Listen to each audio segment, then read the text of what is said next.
जय श्री कृष्णा दोस्तों, स्वागत है मेरे एक और नए ब्लॉग में। तो दोस्तों, आज हम बात करेंगे मेरे ऊपर लगे कुछ इल्ज़ामों के बारे में। वो इल्ज़ाम है मेरे देवर के ख़त्म होने से। तो उसके लिए हमें 3 महीना पीछे जाना होगा। बात है मेरे ताई सास के यहाँ की। जो मेरे ताई सास का परिवार में दो दो बेटे और दो बेटियां थीं। दो दो बहुएं हैं और दोनों बेटियों की शादी हो चुकी है। उस घर में जब खुशियां आती थीं तो वो छोटी नहीं, बहुत बड़ी हो जाया करती थी, क्योंकि कभी आज से पहले इतना बड़ा उनकी ज़िंदगी में तूफ़ान नहीं आया था। दोस्तों, उस घर की जो खुशियों की बात करें, सब लोग बहुत ही हंसमुख थे। और अब पता नहीं उनको, उनके चेहरे पर क्या उस तरह की खुशी वापस आ पाएगी कि नहीं, क्योंकि जो दुख है वो बहुत बड़ा दुख है। दोस्तों, हमने हमने कभी नहीं सोचा था कि मेरे ऊपर इस तरह का कभी कोई इल्ज़ाम लगेगा, कभी हम किसी के मरने का कारण बनेंगे। दोस्तों, हमने कभी किसी के लिए बुरा नहीं सोचा। वो तो मेरे अपने थे, हमने गैरों के लिए भी नहीं इतना बुरा सोचा, तो वो मेरे अपने हैं, उनके लिए हम कैसे सोच लेंगे। तो दोस्तों, मेरा जो देखा जाए, चाचा ताऊ मिला के मेरे 3 देवर हैं। दो, एक मेरे सगे, मतलब एक मेरे हस्बैंड के जो भाई हैं, सगे भाई हैं, और दो मेरे ताई सास के दो बेटे हैं। दोनों, वो इस तरह से मिला के 3 बेटे हैं। और 3 में अब एक बेटा, जो ताई सास का बड़ा बेटा, ख़त्म हो गया, जिसका इल्ज़ाम हम पर है कि हमारी वजह से ऐसा हुआ। दोस्तों, सब बताएंगे, वीडियो में एंड तक बने रहिए और आप लोग ही निर्णय करिए कि क्या सचमुच मेरे वजह से मेरे देवर ख़त्म हो गए हैं। तो दोस्तों, मेरे देवर बहुत ही अच्छे थे, बहुत हंसमुख स्वभाव के थे। कभी भी हमने उनके चेहरे पे गुस्सा नहीं देखा। वो इतने अच्छे थे, मतलब हम बात करें कि इतने सहेजता से बोलते थे कि अगर आप उनसे बात करते करेंगे ना, तो सामने वाला सोचेगा आपसे कोई चक्कर है। मतलब बहुत ही धीमे स्वर में बात करना। अभी बड़ा है, 13-14 साल का, तो शायद बेटा ही है, और बेटी है 10-11 साल की। और दोनों ही पति पत्नी बहुत अच्छे से रहा करते थे। इतनी प्यारी उनकी आंखें थी, जैसे राधा कृष्ण की जैसी जोड़ी लगा करती थी। और पता नहीं कैसे खुशियों को नज़र लग गई और वो सब कुछ हो गया, जिसका इल्ज़ाम मुझ पर लगा हुआ है। दोस्तों, मेरी ताई सास भी बहुत ही हंसमुख स्वभाव की हैं। मतलब आता है उनको गुस्सा, बहुत जल्दी आ जाता है, लेकिन उनका स्वभाव इतना अच्छा था कि वो कभी भी किसी भी बात को, मतलब ऐसे हंसी उनको आ जाती छोटी छोटी बातों पर। वैसे ही शायद मेरे जो देवर हैं जो ख़त्म हो गए, उनका नाम संजीव है, और उनका भी स्वभाव था। मेरे घर में सभी 3, वैसे देखा जाए मेरे 3 देवर हैं, लेकिन 3 देवरों में हम बात करें, जितने हंसमुख वो थे, उतना हंसमुख कोई नहीं है। और अब जब मेरा 3 साल पहले मेरा बेटा बीमार हुआ था, तो हम फरुखाबाद हॉस्पिटल में लेके गए, जहाँ पर वो खाना से नाश्ता से हर चीज़ में आगे से आगे लेकर घर से आना और बैठना। वैसे तो छोटे वाले देवर भी वहाँ पे जो रहते हैं, वो भी आए गए, लेकिन जिस तरह से वो आए गए रहे, और वो चीज़ें याद करते हैं। और उस दिन भी जब जब गए थे दवा लेने के लिए, तो वो ही एक्सरा कराने के लिए मेरे बेटे के लिए गए।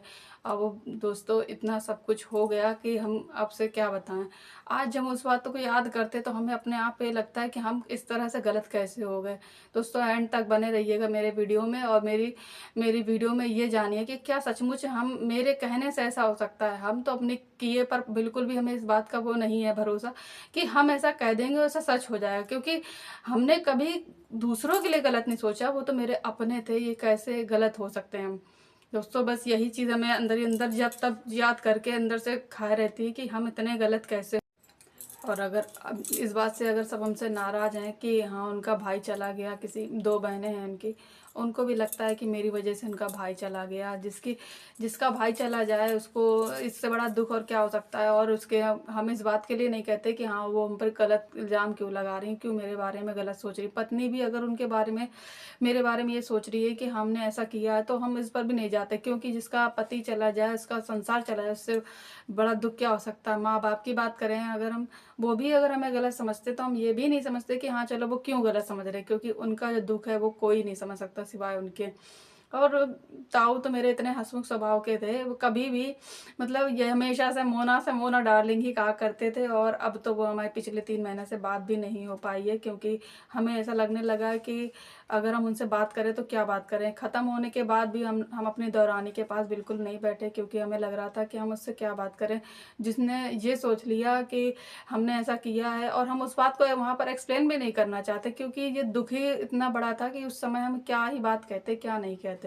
दोस्तों, बस बात इतनी सी थी कि हमको जब 3 महीना पहले हम अपने भाई बेटे की दवा लेने फरुखाबाद गए हुए थे, तो वहाँ सोमवार का दिन था और मेरी देवरानी जिनके पति अभी ख़त्म हुए, जिनकी हम बात कर रहे हैं, तो वो तैयार होके मंदिर जा रही, शाम का वक़्त था, उस समय हम थे और मेरी देवरानी थी, बाकी कोई नहीं था। तो बस वो तैयार हुई तो बोली कि हमें मंदिर जाना है, सोमवार है, प्रसाद चढ़ाना है। तो दोस्तों हम वो मंदिर जाने के लिए तैयार हो रही थी, साड़ी-वाड़ी पहनी और इतने में हमने कहा हम भी चलेंगे साथ में, क्योंकि हम आए थे सवेरे और उसके बाद शाम हो गई। वो जब जाने लगी तो हम उनके संग जाने लगे। वो बिल्कुल अच्छे से तैयार थीं, छोटी-सी बिंदी लगाई थी, बिल्कुल हल्की बिल्कुल थोड़ी-सी मांग भरी हुई थी, बिल्कुल यहाँ पर। और अच्छी तो वैसे भी लगती ही थी और लगती हैं, अब भी लगती हैं, लेकिन वही बात है, जब संसार उजड़ जाए तो कैसा लगता होगा, ये उनका दुख। और दोस्तों बस वो तैयार हो रही थी, जब तैयार होके खड़ी हुई तो अचानक ही एकाएक मेरे दिमाग में आया कि हमने ऐसे कह ही लिया, ऐसे अक्सर करके मेरे घर में जो मेरे देवरानी है, मेरी सगी, उनसे भी कहा करते थे कि क्या नाम है, देखो कीर्ति एक एक कड़ा पहन लेती, मेरी जो देवरानी यहाँ रहती मेरे साथ में, उनका नाम कीर्ति है, तो उनसे कहा करते थे कैसे एक एक कड़ा पहन लिया है, एक एक कड़ा मत पहना, को अच्छे नहीं लगते। और ऐसे ही मेरी आदत ही है, मेरी बहनों से भी कहने की आदत है, ये बात उनसे भी हमने कहा कि हमने अपनी बहनों तक ये बात उन्हें टोका है, तुम्हें बुरा तो नहीं लग रहा? बोली नहीं हमें कोई बात नहीं। तो हमने उनसे इतना ही बस कहा कि ये तुम एक एक हाथ में जो कड़ा पहनी हुई हो, एक एक कड़ा मत पहना करो, इसमें आगे पीछे दो दो चूड़ी डालो तो कितना अच्छा लगे हैं, और तुम्हें तो भगवान ने इस लायक बनाया है और तुम पहनती ओढ़ती नहीं हो। आपसे जो बात बोल रहे हैं वही सब बातें हमने उनसे कही थी कि हम मतलब कि आप पहन इनके लिए लोग तरसते हैं और तुम्हें सब कुछ भगवान दे रहा है, तो तुम इस तरह से पहनती ओढ़ती नहीं है। तो बोली अरे यहाँ सबको सभी लोग ऐसे पहनते हैं और मम्मी भी ऐसे पहनती हैं, और मेरे घर में, वहाँ बोली मेरे मायके में सब लोग ऐसे बोलते हैं, लेकिन यहाँ सब लोग पहनते हैं तो हम भी पहनते हैं। हमने कि वो ठीक है, लेकिन लोग इन चीज़ों के लिए तरसते हैं, भगवान ना करे। यही बात हमने बोली कि भगवान ना करे संजीव, हम तो कहे संजीव को 100 साल उम्र हो, उनका नाम संजीव था, 100 साल उम्र हो, और हम इस तरह से तुम जो पहनती ओढ़ती हो, भगवान तुम्हें इस लायक बनाया है, फिर तुम इस तरह से क्यों नहीं पहन रहे हो? यही बात का, लेकिन उस बात का अलग ही मतलब हो गया। तीसरे दिन संजीव मेरे देवर को हार्ट अटैक आया और हार्ट अटैक में वो ख़त्म हो गए। आज 3 महीना हो गया, ना तो हमने अपनी उस देवरानी से बात की है, ना अपने ताऊ से हमने बात की है, और सब लोग ही हमसे नाराज़ है। और इस नाराज़गी को हम कैसे दूर करें? मेरे मरने से अगर किसी की नाराज़गी दूर हो जाए तो हम अपने आप को ख़त्म करने तैयार हैं, लेकिन ऐसा कुछ नहीं हो सकता। और हम कहते हैं अगर हम गलत हैं तो भगवान से मनाते हैं मेरे आगे वो सब कुछ चीज़ें आएँ जिसकी वजह से हमने अगर किसी को गलत कुछ कहा है। हमने दोस्तों कुछ ऐसा गलत नहीं बोला था इसमें। अब दोस्तों आप ही लोग निर्णय करें, आप ही लोग बताइए। अगर मेरी वीडियो ये ज़्यादा से ज़्यादा शेयर कीजिए और ये बताइए कि क्या ये सचमुच मेरी गलती है? क्या मेरे कहने से ऐसा हो सकता है? दोस्तों हम तो ऐसे इंसान हैं कि अगर हमें कोई इस तरह का इमोशनल सीन टीवी पे, अगर कोई हम मूवी देख रहे हैं या फिर कुछ सीरियल देख रहे हैं उसमें आ जाए, तो हम उस पिक्चर उसको ले करके पूरे दिन सोचते हैं और अपने ऊपर रख के सोच रहे हैं कि मेरे संग हो रहा है, और हम उसके लिए रोते हैं। हमने तो मतलब फेयर फाइल्स वगैरह ये चीज़ें हम कभी नहीं देखते, क्योंकि मेरे दिमाग पे वो हावी हो जाता है, क्योंकि उसमें इतना सब दिखाते हैं। तो हम अपने घर परिवार वालों के लिए कैसे इतना बुरा सोच सकते हैं? वो मेरे अपने ही हैं। मेरे घर में हमने कभी यही समझा कि मेरे घर में हैं ही कितने लोग, अगर देवर चाचाताओं में मिला के देखें तो 4 भाई थे ये लोग।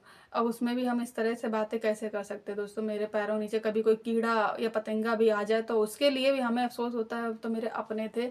अभी हाल फिलहाल भी 1 डेढ़ साल हुआ, मेरे पड़ोस में भी एक लोग ऐसे, जब उनका बेटा, एक ही बेटा था और वो भी अब है, शादी ब्याह हो चुका है, अब सब कुछ सही है, लेकिन जब उसके ऊपर ऐसी बात आई तो हम उसके लिए रो रहे हैं, मान मनौती कर रहे हैं कि भगवान सही हो जाए। हाँ, जबकि उनसे मेरा झगड़ा बहुत रहता था, हमेशा झगड़ा रहता था।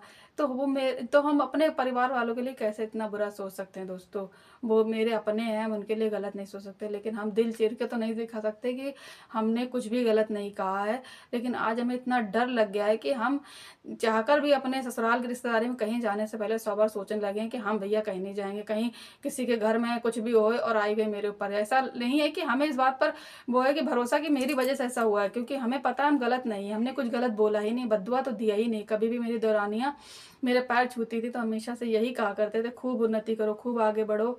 और आज हम इस तरह से उन सब की नज़र में बुरे बन गए। दोस्तों हमें कभी इस बात को जब जब याद करते हैं उस दिन को कोसते हैं कि हम क्यों उस दिन गए थे। आप ही लोग निर्णय करें हम कहाँ गलत हैं।